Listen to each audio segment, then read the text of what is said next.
Hello everyone और स्वागत है आप सभी का इस नए वीडियो में जहां पर हम ये देखने वाले हैं कि अब रेस्ट एपीआईज हम कैसे क्रिएट कर रहे हैं। पिछले वीडियो तक हमने बात की थी रेस्ट एपीआईज की कि हम रेस्ट एपीआईज को कैसे क्रिएट करेंगे। ठीक है, तो अब हम यहाँ पर देखेंगे भी और जो चारों मेथड्स होते हैं हमारे रेस्ट एपीआईज के उनको एक एक करके क्रिएट भी करेंगे और देखेंगे कि कैसे हम एपीआईज बनाते हैं और उनको टेस्ट करते हैं। ठीक है, तो चलिए शुरू करते हैं।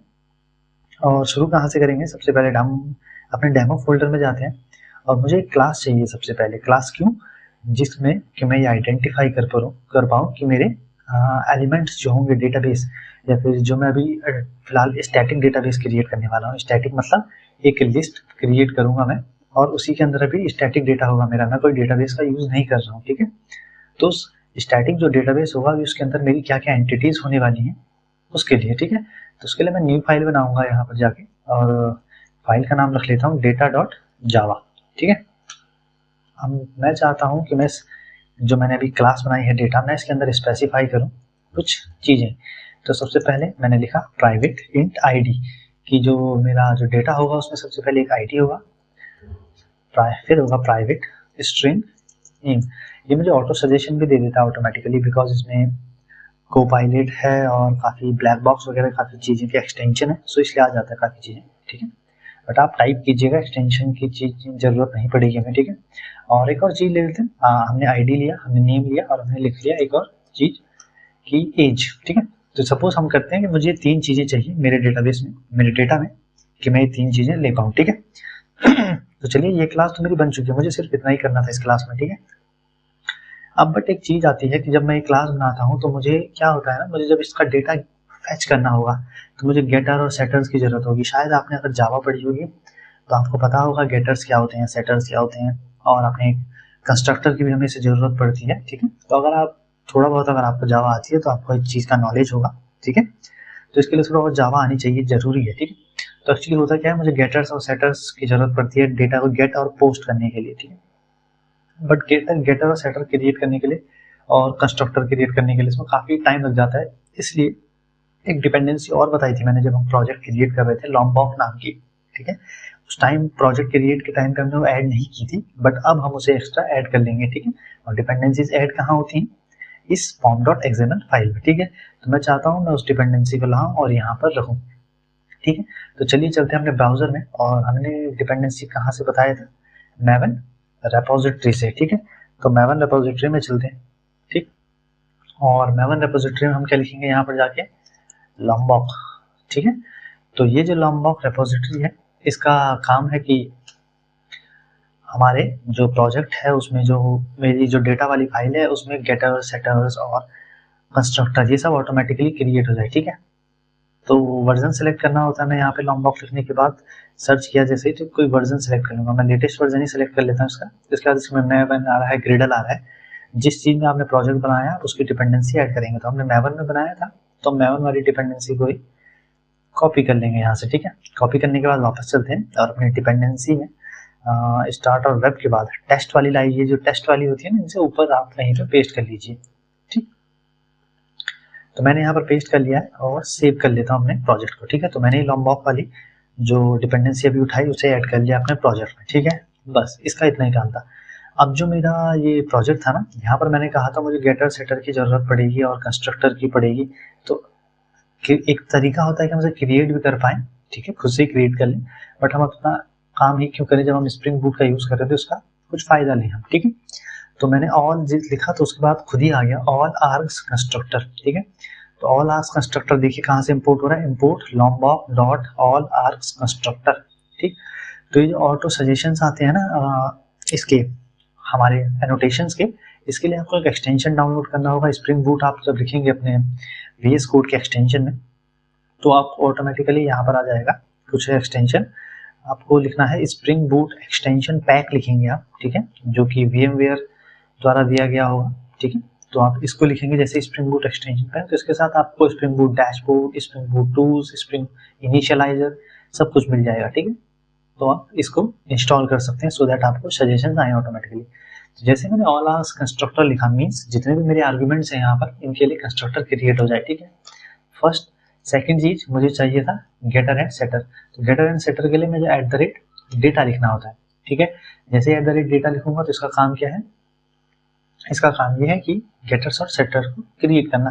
बट यहाँ पर एक एरर आ रही है क्योंकि मैंने अपनी क्लास का नाम भी डेटा रखा है और data annotation already spring boot में होता है, तो वो क्लैश कर जा रहा है।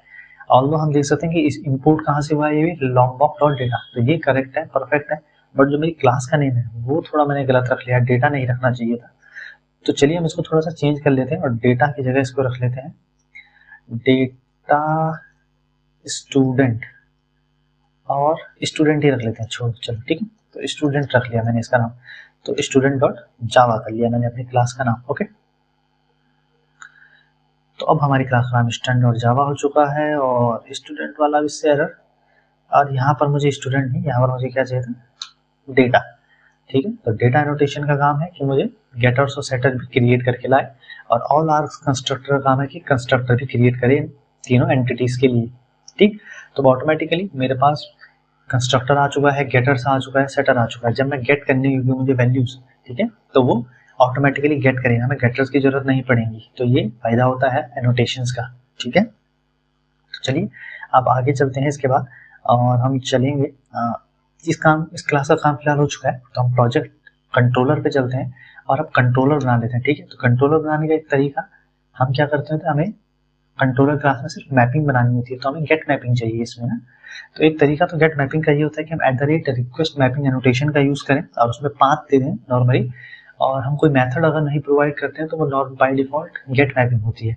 बट अगर हम यहाँ पर कॉमा करके और मेथड भी लिखें तो वो फिर हमें मेथड प्रोवाइड करना पड़ेगा, पोस्ट है, पुट है, डिलीट है। ठीक है, ऐसे भी हम दे सकते हैं रिक्वेस्ट मैपिंग में, बट थोड़ा लेंदी हो जाता है, तो हम चाहते हैं डायरेक्टली मैपिंग का नाम ही लिख लें, कौन सी मैपिंग का यूज कर रहे हैं। तो अगर मैं गेट मैपिंग कर रहा हूँ तो गेट मैपिंग मैंने लिख लिया। ठीक है, और गेट मैपिंग को लिखने के बाद मुझे क्या चाहिए, एक पाथ चाहिए गेट मैपिंग का। ठीक है, तो पाथ में दे देता हूँ स्लैश फिलहाल। ठीक है, और एक फंक्शन बना लूंगा पब्लिक स्ट्रिंग, और फंक्शन का नेम गेट स्टूडेंट्स रख लेते हैं। ठीक है, गेट स्टूडेंट, और रिटर्न करवा देंगे इसको कहाँ से, सर्विस डॉट, सर्विस के अंदर कोई एक और फंक्शन बना लेंगे, गेट स्टूडेंट नेम का एक फंक्शन बना लेंगे जहाँ से ये हमारे पास ला रहा होगा। ठीक है, तो हमारी कंट्रोलर क्लास का काम कुछ भी नहीं होता है, जस्ट वो एक मैपिंग क्रिएट करता है और फंक्शन बनाने के बाद वो सिर्फ इतना कह देता है, रिटर्न करेगा जो भी डेटा वो सर्विस क्लास से आएगा। जैसे कि मैंने आपको बताया था, जितना भी हमारा लॉजिक होगा वो हमेशा सर्विस क्लास में होने वाला है। तो हम कंट्रोलर क्लास में बस इतना लिख देंगे कि रिटर्न करेगा क्या, सर्विस डॉट और फंक्शन का नेम, कि सर्विस के पास छोड़ दिए मैंने अब चीजें, अब जो सर्विस क्लास को करना होगा वो करे, लॉजिक लाए और वो बस वो मेरे पास दे दे डेटा उठा के, वो चाहे कुछ भी करे। ठीक है, तो फिलहाल इसमें एरर आ रही है क्योंकि हमारे पास कोई फंक्शन नहीं है इस नाम का प्रोजेक्ट सर्विस क्लास में। ठीक है, तो चलिए यहाँ पर जाके हम इस नेम का एक फंक्शन बना लेंगे, बट उससे पहले मुझे डेटा भी तो चाहिए। डेटा कहाँ से आएगा, तो डेटा आएगा कहीं लिस्ट से, और वो लिस्ट किसकी होगी, मेरे पास वो लिस्ट होगी स्टूडेंट की, है ना। इस नेम की मैंने क्लास बनाई है, इसकी मुझे एक लिस्ट चाहिए। ठीक है, तो मुझे चाहिए इस नेम की एक लिस्ट। ठीक, तो इस लिस्ट के अंदर अब मुझे डेटा चाहिए, और थिंक ठीक है, तो लिस्ट डॉट ऑफ लिखा मैंने, और इसके अंदर मैं न्यू स्टूडेंट क्रिएट करूंगा। ठीक है, तो न्यू स्टूडेंट क्रिएट करा मैंने, और जिसमें मैंने प्रोवाइड किया क्या, पहली चीज थी आईडी, तो आईडी में मैंने प्रोवाइड किया 101 जॉन एंड एज इज 20। ठीक है, एक और डेटा डाल लेता हूँ मैं, न्यू स्टूडेंट, और इसमें लिख लेते हैं 102 कॉमा सैम कॉमा 22। ठीक, ये दो चीजें मैंने डाली। अभी एरर आ रहा है, तो एरर क्या आ रहा है कि ये पूछ रहा है कि स्टूडेंट क्लास को, तो ये जानता ही नहीं है क्या है, तो उसके लिए हमें नॉर्मली स्टूडेंट क्लास को इंपोर्ट करवाना पड़ेगा। ठीक है, तो हमने किया इंपोर्ट, क्विक फिक्स में गए, ऑटोमेटिकली इंपोर्ट कर लेगा वो। ठीक, अभी भी एक और एरर है, क्विक फिक्स में चलते हैं और रिमूव आर्गुमेंट सक्सेस ई, और ये कहीं पे लगा हुआ है क्या, ठीक है, एक मिनट देख लेते हैं क्या एरर कह रहा है। The constructor student is undefined int string int,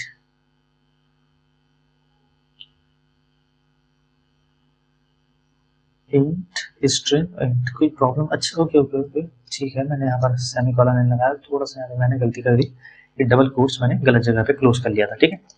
बस तो फिलहाल मैंने एक लिस्ट बनाई है जिसके अंदर मैंने 2 स्टूडेंट्स का डेटा एंटर करवाया है, ठीक, और ये एंटर हो चुका है, जैसे कि आप देख सकते हैं 2 डेटा मैंने एंटर करवाए हैं फिलहाल। चलिए अब जो हमने कंट्रोलर क्लास के अंदर बनाया था तो उसी को बना लेते हैं। कंट्रोलर क्लास के अंदर क्या था, एक हमारा फंक्शन बनाया था मैंने, गेट स्टूडेंट्स। जैसे मैं गेट स्टूडेंट नाम का फंक्शन बनाऊंगा तो वो जो एरर थी कंट्रोलर क्लास के अंदर से वो चली जाएगी, और देखिए अब चली जा चुकी है क्योंकि इस नाम का फंक्शन अब उसे मिल चुका है सर्विस क्लास के अंदर, ठीक है। तो जैसे सर्विस क्लास के अंदर उसे इस नेम का फंक्शन मिला, उसने क्या कह दिया, सिंपल रिटर्न कर दे इसको, स्टूडेंट को। स्टूडेंट क्या था, ये स्टूडेंट जो वेरिएबल है हमारा, है ना, इस लिस्ट का एक वेरिएबल के अंदर हमने क्या रखा, पूरा डेटा रख दिया, ठीक है। तो मैंने सिंपल क्या करवा दिया, उस स्टूडेंट को रिटर्न करवा दिया, ठीक है। और अब ये कह रहा है कि change method return type two list student, ठीक है। इसका जो मैं टाइप रिटर्न टाइप दे रहा हूँ ना, जब स्ट्रिंग, अब वो कह रहा है कि हमारे स्ट्रिंग नहीं है, ये तो लिस्ट ऑफ स्टूडेंट्स है, तो इसलिए हमें लिस्ट ऑफ स्टूडेंट्स देनी पड़ेगी। और अब ये same error project controller class में भी आएगा, क्योंकि यहाँ पर भी हम क्या करवा रहे हैं, पास लिस्ट ऑफ स्टूडेंट्स करवा रहे हैं, ना कि कोई स्ट्रिंग को पास करवा रहे हैं, ठीक है। तो इस सर्विस क्लास पे जाके इसने क्या कहा कंट्रोलर ने कि जो गेट स्टूडेंट नेम का फंक्शन है इसको लेके आओ, इसके अंदर जो भी है वो लेके आओ, ये कंट्रोलर का काम है। तो हम सर्विस क्लास के अंदर गए और सर्विस क्लास क्या कर रही थी, यहाँ पे लिस्ट थी स्टूडेंट की, उसने रिटर्न करवा दिया उसको, ठीक है। ये स्टूडेंट, ये सर्विस कहाँ से आया, ये सर्विस यहाँ से आया ऑटो वायर्ड से, जहाँ पे हमने प्रोजेक्ट सर्विस क्लास को एक वेरिएबल को नेम दिया था सर्विस, वो सर्विस हम यहाँ पर यूज कर रहे हैं, ठीक है। तो वैसे मेन क्लास क्या है, प्रोजेक्ट सर्विस क्लास, ठीक है। तो इस क्लास को हमने ऑटो वायर्ड किया था, मीन्स मैप्ड कर लिया था इस क्लास के साथ, कंट्रोलर क्लास के साथ, सो दैट हमारी कंट्रोलर क्लास को पता चले कि हाँ भाई सर्विस क्लास, प्रोजेक्ट सर्विस नाम की भी कोई क्लास है, ठीक है। हम इतना काम कर चुके हैं, हम एक मैपिंग बना चुके हैं, उस मैपिंग को थोड़ा सा नाम दे देता हूँ मैं, स्टूडेंट नाम दे देता हूँ, ठीक है। तो चलिए स्लैश स्टूडेंट वाले पाथ पर अगर अब मैं जाऊँगा गेट मैपिंग के थ्रू तो मुझे डेटा मिलना चाहिए, ठीक है। तो चलिए देखते हैं और अपने प्रोजेक्ट को रन करते हैं, मेन एप्लीकेशन में जाते हैं, ठीक है, और रन जावा करते हैं एक बार, ठीक है। इसके बाद आज हम एक और चीज़ देखने वाले हैं कि हम अपनी एपीआईज को कैसे टेस्ट करते हैं। उसके लिए हम यूज़ करेंगे पोस्टमैन, एक सॉफ्टवेयर आता है, आप लोग यूज़ कीजिएगा, क्योंकि मोस्टली हमें जब भी एपीआई टेस्टिंग करनी होती है उसी टूल का यूज़ करते हैं, ठीक है। तो आ चुका है Tomcat started on port number 8080। तो चलिए चलते हैं अपने ब्राउज़र की तरफ, ठीक, और यहाँ पे लिखते हैं लोकल होस्ट कोलन 8080, ठीक है। तो 8080 पे जाएंगे तो हेलो वर्ल्ड आएगा, क्यों, क्योंकि जब हमने कंट्रोलर बनाया था तो इस कंट्रोलर के अंदर हमने देखा था कि हेलो नेम का फंक्शन था जो हे को कॉल कर रहा था स्लैश पाथ में, और वो हेलो वर्ल्ड को प्रिंट करवा रहा था, जैसे कि, ठीक है। अब हमने जब दूसरा कंट्रोलर बनाया, दूसरा पाथ बनाया स्लैश स्टूडेंट, मीन्स जब मैं यहाँ पर स्लैश स्टूडेंट भी लगाऊंगा इसके आगे तो मुझे क्या मिलना चाहिए, वो स्टूडेंट का डेटा मिलना चाहिए। और आप जैसे ही मैंने क्लिक किया आप देख सकते हैं यहाँ पर डेटा मिल रहा है, ठीक है। बट यहाँ पे उस तरीके से विजिबल नहीं है, क्लियरली अच्छे से विजिबल नहीं हो रहा है। इसके लिए हम क्या करेंगे, एक पोस्टमैन एक टूल आता है जिसका हम यूज़ करने वाले हैं, ठीक है। तो इस टूल की हेल्प से हम क्या करेंगे, इस टूल की हेल्प से हम देखने वाले हैं कि जो एपीआई टेस्टिंग होती है वो कैसे होती है। एक्चुअली गेट के टाइम पे तो हम ब्राउजर से भी देख सकते हैं डेटा, बट जब हमें पोस्ट करना होता है डेटा उस टाइम पे हम ब्राउजर से नहीं कर पाते हैं, तो इसलिए हमें इसकी काफ़ी ज़रूरत है, ठीक है। तो पहले हम स्लैश 8080 पे जाते हैं, ठीक है, लोकल होस्ट वाले पे, ठीक। तो गेट मैपिंग सिलेक्टेड है ऑलरेडी यहाँ से, तो गेट मैपिंग सिलेक्टेड है, लोकल होस्ट 8080 पे गए और सेंड करते हैं जैसे हम, तो हेलो वर्ल्ड आ चुका है। ये तब तक पोस्टमैन वर्क करेगा जब तक हमारा बैकएंड पे सर्वर रन कर रहा है, ठीक है। तो जब तक ये रन हो रहा है तब तक हमारा पोस्टमैन पे भी हम रिक्वेस्ट अगर करते हैं तो हमें डेटा आता जाएगा, ठीक है। अब हमने लोकल होस्ट 8080 स्लैश स्टूडेंट लिखा जिस पाथ पे हमने स्टूडेंट का डेटा फेच कर रहे थे, जैसे ही हमने सेंड किया और आप देख सकते हैं यहाँ पर आउटपुट में कि हमें कुछ एक अच्छे से फॉर्मेट में डेटा मिल चुका है, ID 101 नेम, जो कि हमें ब्राउजर में नहीं मिल रहा था। ब्राउजर में हमें एक नॉर्मल सीधी स्ट्रेट एज अ स्ट्रिंग मिल रहा था, ठीक है। तो यहाँ पे हमें जो डेटा मिला है इसे एक्चुअली हम जेसन फॉर्मेट कहते हैं, ठीक है। जावास्क्रिप्ट ऑब्जेक्ट नोटेशन होता है, तो जब हम मोस्टली वर्क करते हैं एपीआईज पे तो हम जेसन फॉर्मेट में ही टेस्टिंग करवाते हैं, जेसन फॉर्मेट में ही डेटा को इनपुट भी करवाते हैं, ठीक है। तो अभी हम गेट कर रहे हैं, बट जब हम पोस्ट करेंगे तब हम पोस्ट करते टाइम पे जेसन फॉर्मेट में ही डेटा को पोस्ट भी करवाएंगे, ठीक है। तो ये हमने जो डेटा डाला था वो हमें गेट हो चुका है, मीन्स हमारी जो गेट एपीआई है वो सक्सेसफुली क्रिएटेड हो चुकी है। और यहाँ पर आप स्टेटस देख सकते हैं 200 ओके। तो 200 ओके का मीन्स हमारा जो एपीआई है वो परफेक्टली हिट कर चुका है और जो डेटा हमें चाहिए था वो हमें मिल चुका है। ठीक है, सो हम इसे ब्राउजर में भी देख लिया और पोस्ट मैप में भी देख लिया। अब आगे हम नेक्स्ट वीडियो में हम देखेंगे कि पोस्ट मैपिंग कैसे क्रिएट करेंगे और उसको कैसे टेस्ट करेंगे अपने इस पोस्टमैन की हेल्प से। ठीक है, तो फिलहाल thank you for this one. इस वीडियो में इतना ही रहने देते हैं और आप इस चीज़ को समझिएगा कि मैंने क्या किया है। यहाँ पर एक सिंपल एक छोटी सी एपीआई बनाई है कंट्रोलर के अंदर /student करके, जिसका काम सिंपल ये है कि वो सर्विस क्लास को बोल देगा कि तुम्हारे अंदर जो भी है लॉजिकल फंक्शनिंग चल रही है वो करो और बस मुझे रिटर्न कर दो वो चीज़ें। ठीक है, तो सर्विस क्लास का काम है जो भी काम है वो खुद करे और उसके बाद ये रिटर्न हो जाए हमारे इस कंट्रोलर के अंदर और इस /path के अंदर वो सब चीज़ आ जाए। ठीक है, बस इतना किया हमने फिलहाल अभी तक। तो बाकी हम पोस्ट मैपिंग नेक्स्ट वीडियो में देखते हैं। ठीक है, so thank you for this one और मिलते हैं नेक्स्ट वीडियो में।